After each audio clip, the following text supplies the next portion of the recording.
Okay, it's November 18th, 2012. We're at the Heinz Auditorium at the Boston International Book Fair, doing our series of interviews for the ABAA. And our next interview is with Black Swan Books. And Nick is, as the proprietor of Black Swan, tell us a little bit about yourself. I am the Black Swan. You are the Black Swan, not the movie. Tell us where you grew up, your siblings, mom and dad, what they did, what schools you went to. Give us a little biopic of you. Okay. Well, I'm a baby boomer, and my life has had a lot of transitions and adapting to change. I grew up in Richmond, and when I grew up in Richmond, that was back in the 50s, early 60s. Richmond was a pretty sleepy southern town. A lot of statues of Confederate generals. Of course. Sort of leafy streets. It was very quiet. It seemed very quiet. Hot in the summer. Still. Nothing was open on a Sunday. Yeah. You couldn't get a drink at a restaurant. It was just and the Civil War was sort of Still being fought. Still in damn Yankees was one word. Yeah. The Civil War was being fought, and I kind of grew up in that atmosphere, in a house that had a whole lot of books in it, mostly old, moldy things down in my parents' basement. And I used to go down in the basement all the time and look at these old books. And I still have some. They're not of any particular value. They're just old. And when I was maybe 8 or 9, I cut up grocery bags. And I made book covers for them, just like you do for your school books. Right. And I thought, this is what these books need. These are great books. They need to be protected. And I still have some with my handwriting in magic marker on the paper bag cover that says what the title is, Volume 3 of Byron's something. Wow. Treasures. And I was just sort of into that bookish kind of thing. And I went to a public school in Richmond and then moved into a private boys' school, which was quite conservative. Everything was quite conservative. And I don't know, it was just, I was content in some ways and discontented in some ways, I think, growing up. I went off to the University of Virginia, which in a lot of ways wasn't going very far, but in some other ways was going a long ways, because it was a very different, much more kind of, for me, a much more open kind of atmosphere. What did your parents do? My mother was a homemaker and a pistol. Yeah. And my father worked for an English tobacco company. A lot of the tobacco companies were located in Richmond, and he worked for Imperial Tobacco Company. Went over to England every year. I have a little touch of Anglophilia as a result. Did you travel at all with him? No, not really. We went on the tobacco market once in a while. Yeah, that must have been fun. Well, hot warehouses in Georgia. My dad was a very kind person, a very gentle kind of soul, and a very traditional man. He wore a tie to cut the grass. Really? No kidding. After he died, one of his neighbors came up to me and said, "I sure miss your father. He was the last man in the neighborhood to wear a tie when he cut the grass." Well, that was my father in a nutshell. And as a child, the Civil War was so in the air, in part because of the Civil War centennial. Yeah. So we didn't play cops and robbers or cowboys and Indians. We played rebels and Yankees. And nobody wanted to be a Yankee. Of course not. But that was sort of just part of the atmosphere. And there weren't a lot of bookshops in Richmond. There was There were a couple, and there was one in particular, the collector's old bookshop, Mary Clark Roan. Mary was an interesting woman. She was that's a very sound way to put it, Mike. She was a very interesting woman. She was very fierce in her own way. She was a friend of my grandmother's. And my grandmother died in the 40s before I was born. But I used to go in her, and that's the thing, I used to go in her shop. And when I came back to Richmond in the mid-90s and said, I think I want to go in the trade, I went to see Mary Clark Roan, and I said, Mary Clark, I think I want to go into the book business. And she said, oh, you'll be wonderful. I say, why do you say that? She says, because you're the only teenager I ever had as a customer. She probably scared all the others away. Yeah, and then I at that point, she was in her late 80s. And How I old was she said, when I she wonder died? if you would be interested in selling your business. I thought, I'll just buy the collector's old bookshop. And she said, oh, it's the only thing that keeps me alive. And I said to her, it would be rude to ask you again then. Yeah. How old? She must have been in her 90s. She died in her 90s, and that I ended up buying her stock. I know. That would have been maybe about 2004 or 5, something like that.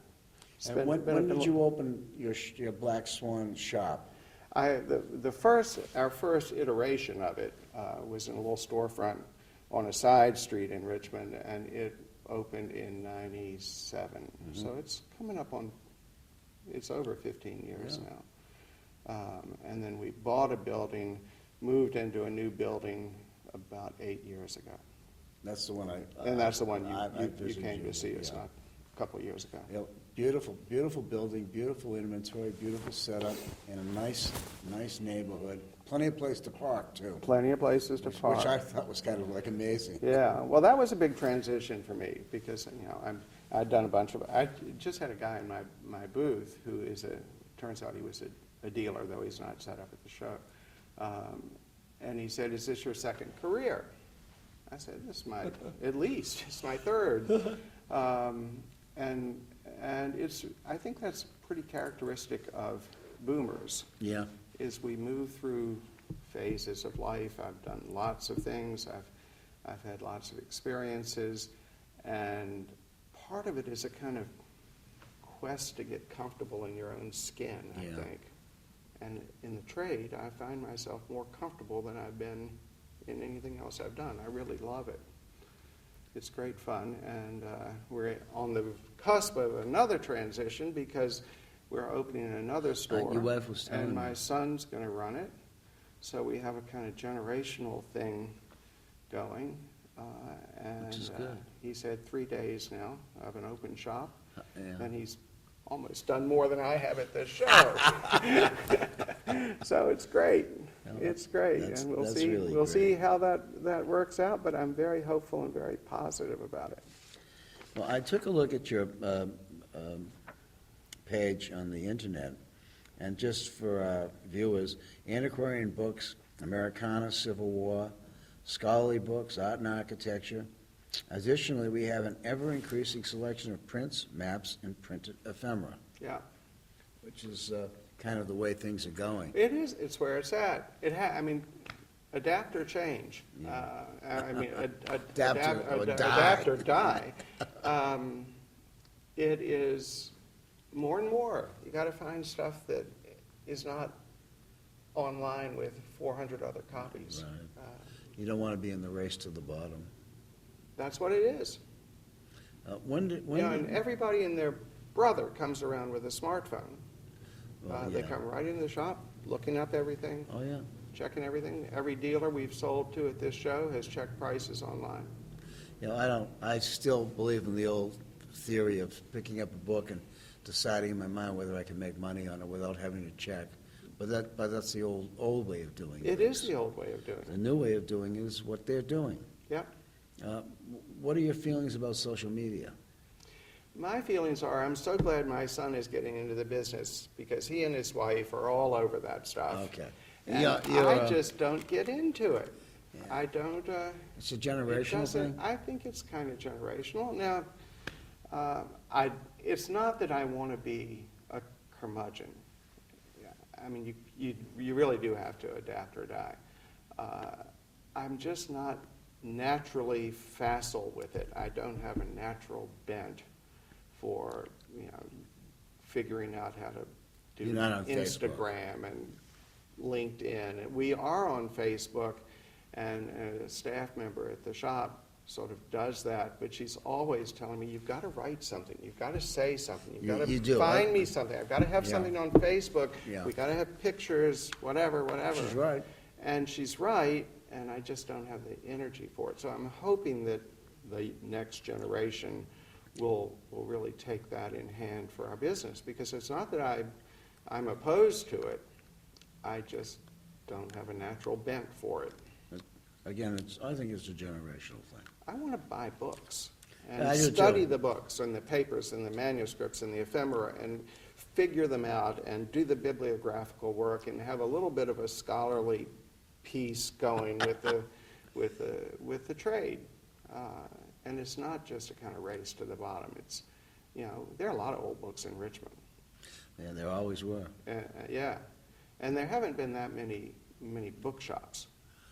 But there've never been more than, as I recall, never been more than 2 or 3 Yeah. at a time. There was Richmond Bookshop Yeah. and Collector's Mary old, Clark's. Collector's old bookshop, and there's a few booksellers still in Oh, Richmond. there are now, sure. But historically, I don't think the tree has been shaken that No. hard in Richmond. So there's still plenty of attics to crawl through and find some really interesting Well, stuff. farther west you go in Virginia, too, there's, Well, that's in part why I'm excited about this Stanton enterprise, is it puts us over in the Valley of Virginia, the Shenandoah Valley. yeah. And I think it's going to be interesting to see what buying opportunities I might find over there. Well, my first experience in Virginia was buying a ton of books at an auction of a bookseller named Rubish, who passed away, and they put all the books out on the porch in piles with a number on them. Yeah. And you would just bid on the number, Yeah? and it was one of my great thrills as a 17-year-old to go and buy all these books with all these other people around, and then afterwards people coming over and saying, I was only interested in these 2 books, would you give me a price? I wound up selling 1/10 of what I bought for 5 times what I paid. Yeah. Simply because of the mass of it. So I always had a fond thing for Virginia. Well, and I go to some country auctions out there. And It's amazing. It's really quite amazing. And one auction house, they do it with, they'll have rows of 20 boxes of books. Yeah. And you all stand around and you start bidding. Right. But you don't know what box the other guy's bidding on. Yeah. It's really, it's the ultimate poker game. It's a Virginia auction as It's- opposed to a Dutch auction. It's really, yeah, it's a Virginia auction, all right. But once you get used to it, it's really fun. How many book fairs do you do a year? Not many. We do this show, Boston. We did New York for the first time last spring. We have done Baltimore a number of times. I keep thinking I should do the Washington show. Well, it's right near you. It's right near me. But, the thing is, with an open shop, it's a little bit disruptive Right. to disappear, to pack everything up, to take all your good stuff out of the shop. And I've done, there's some local shows that aren't much. We just started, however, a show at the Library of Virginia last year. read about that. The Virginia Antiquarian Booksellers Association, and it was pretty good. We had probably 35 dealers there, some good dealers, and a lot of institutional representatives from around the state. And most people were very happy, so we're going to do that show again. You think it might become an annual event? I think so. And I hope so, because it's good for Richmond to have a quality book fair. And I think in time, there's always a question of publicity and getting the word out, but Yeah. I think in time Richmond will support it. I think so, too. It certainly has a lot of things going for it. Yeah. And its location is Well, prime. the library was wonderful. Oh, It's yeah. this gorgeous space. There's just, Williamsburg is a place where everybody who goes outside of New England on Yeah. the way to Florida, Yeah. I always try to stop in Williamsburg. Yeah. It's just a great place. Talk a little bit about as a bookseller, you know, your internet, in the old days, we didn't have an internet. Now we do. And everybody's got to adjust to it in their own way.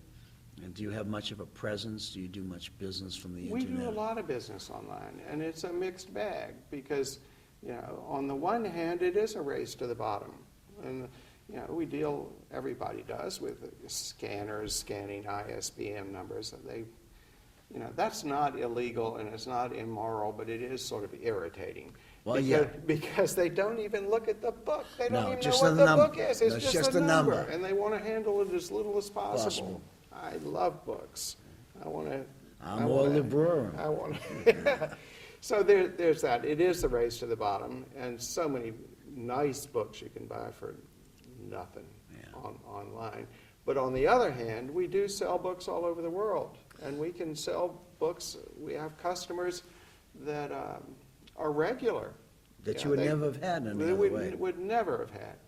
So that's really quite wonderful. And we spend a lot of time with our internet listings. We try to be accurate. We have catalogers. They come, they go. I try to work with them to make sure that we describe the books properly.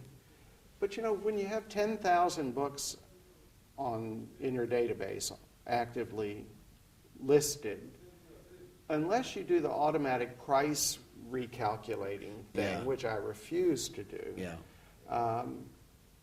the book you listed 3 years ago probably isn't still competitive. Right. You know, the prices shift all over the place. And I haven't figured out how to stay on top of 10,000 books and be constantly checking those listings. There's so a program for it now. I know there are, and there are ways to have them flagged and say, you know, this book is no longer, you're probably not going to sell it. But like many of our colleagues in our association, I want to be doing fewer and better books. Do you issue catalogs? We have not, and that's on my radar screen. I think that's something we ought to do, and I think I think it's something my children could be very helpful with because they know how to do really good photographs and how to do layout and how to do all this stuff you can do so much yourself if you have a modicum of skill, which I don't, with how to figure it out on the computer. So I want to do catalogs. I'm really excited about institutional sales and developing relationships with various institutions. We met several new people yesterday at the show. Yeah, lots of librarians around. And it's great. And I've got their cards and I've got their interests. And you know, the guy at Yale Law Library wants pamphlets on trials. The good thing about it, stuff Nick, is like that. all these people you met yesterday buy. Yeah. They don't just kibitz. Yeah, it is good. And I think that's really for rare books, it's the way to go. Talk a little bit about some of the people who were influential to you as you became a bookseller, people that may have steered you in the right direction, people who you might have considered to be somewhat of a mentor. You know, that's the thing. I didn't have a lot of mentors. Tom Congleton sponsored me it was one of my sponsors for joining the ABAA, and he was great. But he wrote a letter and he said, you know, Nick has been in a virtual wasteland. I said, Tom, thanks.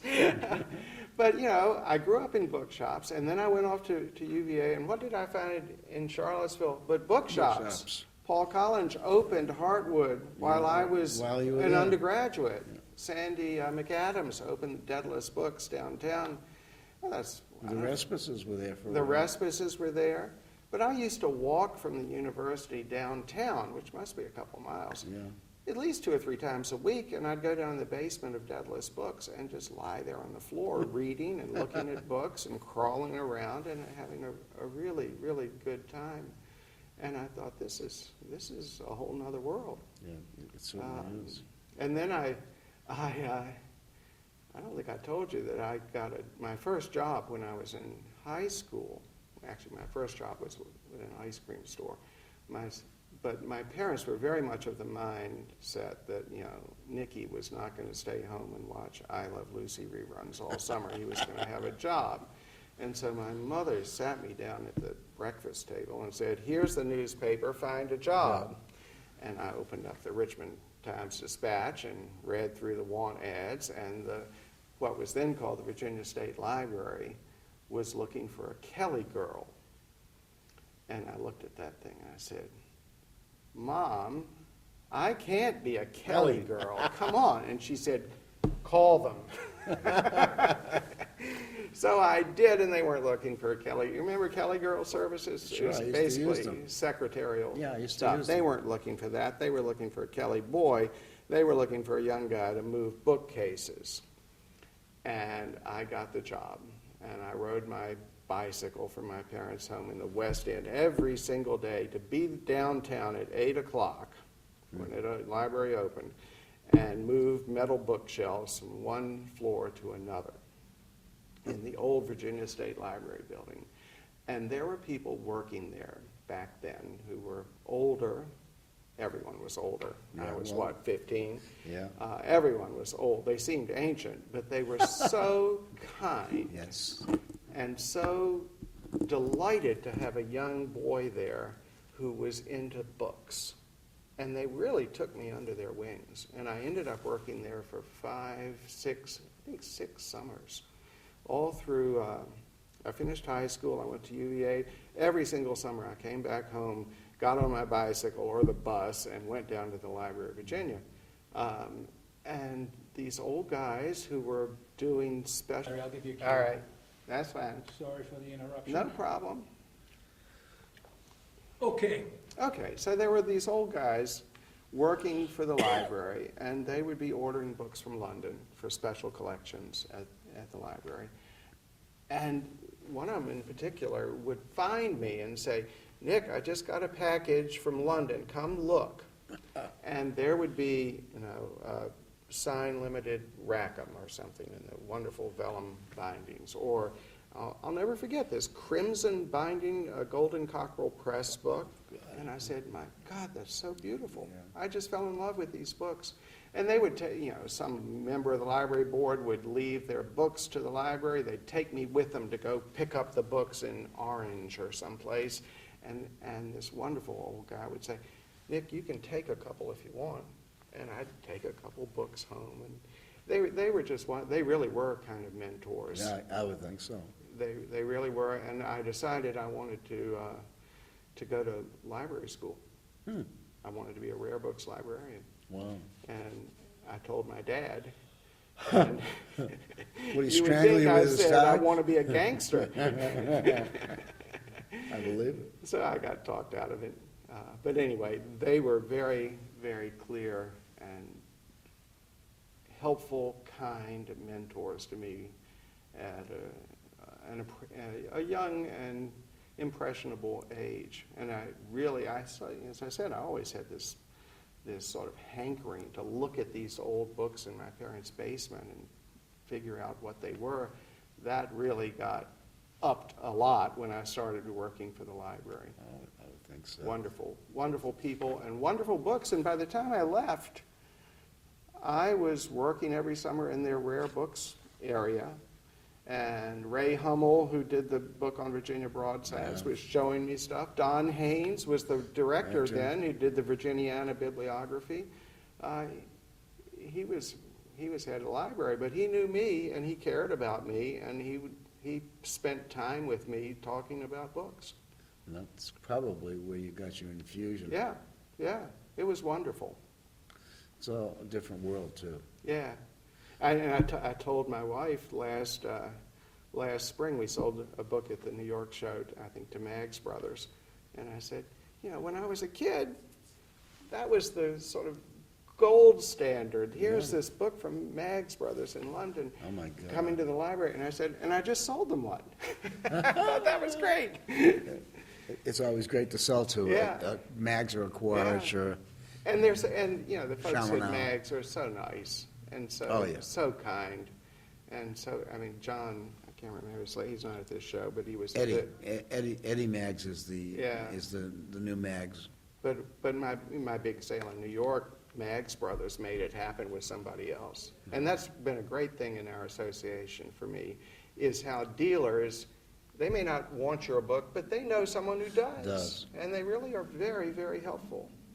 You know, the ABAA is I think, a great association, because there are so many people I know that I didn't know now, and I can just pick up the phone if I have some question about collation or question about bibliography or whatever, and there's someone in our association who knows the answer. There's a great deal of sharing that goes on. Yeah, and there's so much to learn. Not unlike the sharing at the Colorado Seminar. Yeah, the Colorado Seminar with that guy Mike Ginsberg. And my son 15 years ago is now entering the trade. Yeah, well, we always were happy to know that we were doing something that was going to bear fruit somewhere down the line. Well, that's right. How many members of our association are second or third generation? Do you know? There are not that many second or third generations. It's not like England, but there are several who are, and we've got about 10% of the people exhibiting here at the Boston Book Fair graduates of the Colorado Seminar. Is that right? Yourself included. How about that?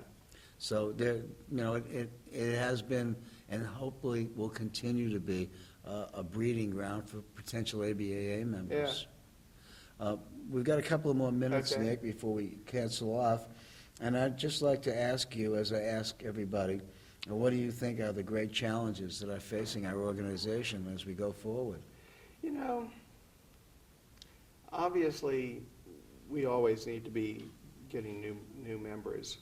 I think sort of figuring out whether we're a trade or a profession and how that, we're both really, and how to support whatever we are is always going to be challenging. I'd like to see us have more regional shows. You know, we're on the coast. We're coastal. We're very coastal. There's an awful lot of the country in between those two coasts, and I feel like we don't have much of a show presence, at least.